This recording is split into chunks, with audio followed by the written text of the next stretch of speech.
Hello friends, in the series on the income tax cases, today we will discuss a case which is based on the denial of the exemption under section 11 by the assessing officer on the allegation that the assessee is engaged in the activity of commerce, business and trade. The small issue before the tribunal in the present case was that if the assessee has been granted the exemption under section 12AA, whether it automatically means that the assessee will be allowed the exemption under section 11. This issue has been taken up by Bangalore ITAT bench in the case of Sanghamitra Rural Financial Services versus Assistant Commissioner of Income Tax Exemptions, and this case is reported in 116 ITR Tribunal at page number 539. The date of the judgment is 3rd January 2024.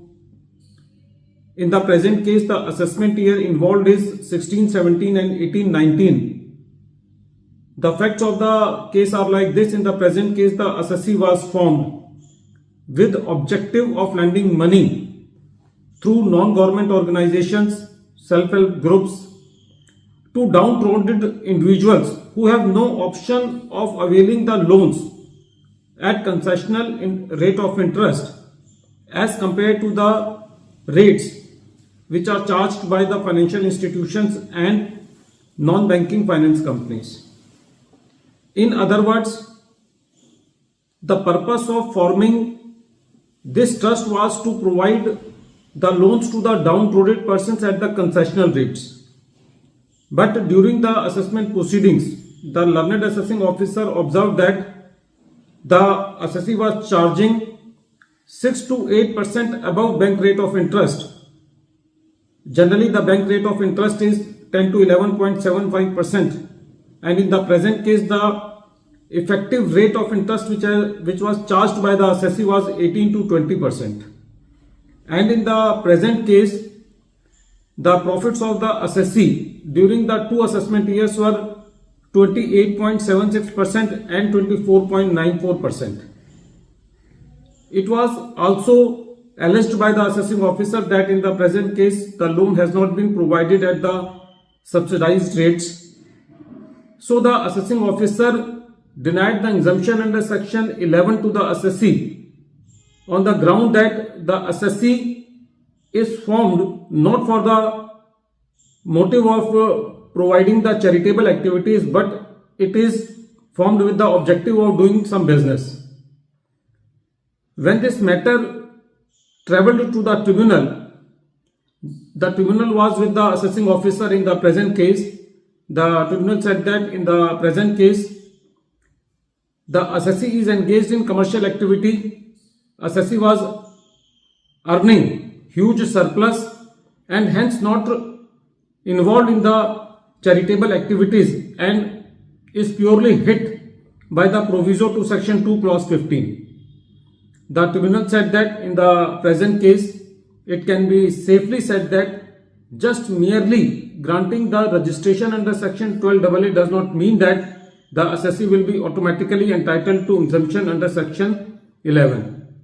The tribunal said that in the present case or in general, the assessing officer is at liberty to look into the activities of the assessee to determine whether the assessee is eligible to exemption under section 11 or not.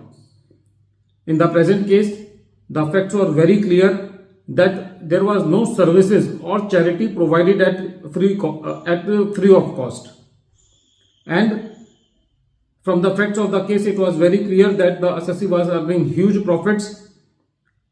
The tribunal said that it is also a settled law that though profit is not alien to section 11, but profit motive cannot be dominant objective. In the present case, the profit motive was the dominant objective, so the assessee could not be granted exemption under section 11. Friends, this is very important case as far as the understanding of section 11 is concerned. Just you are providing the services to the poor people does not mean that you are doing charitable activity. If you are providing services to the poor people at the market rate, then it doesn't mean that you are doing charitable activity. There should be some element of free of cost or some charitable in the services given to the poor people. Merely providing the services to the poor people does not mean that you are into the business of charity. At the end of this video, once again I am repeating the name of the case. The name of the case is Sanghamitra Rural Financial Services versus Assistant Commissioner of Income Tax Exemptions, and this case is reported in 116 ITR Tribunal at page number 539, and the date of the judgment is 3rd January 2024, and the matter has been decided by Bangalore ITAT A bench. Thank you, friends.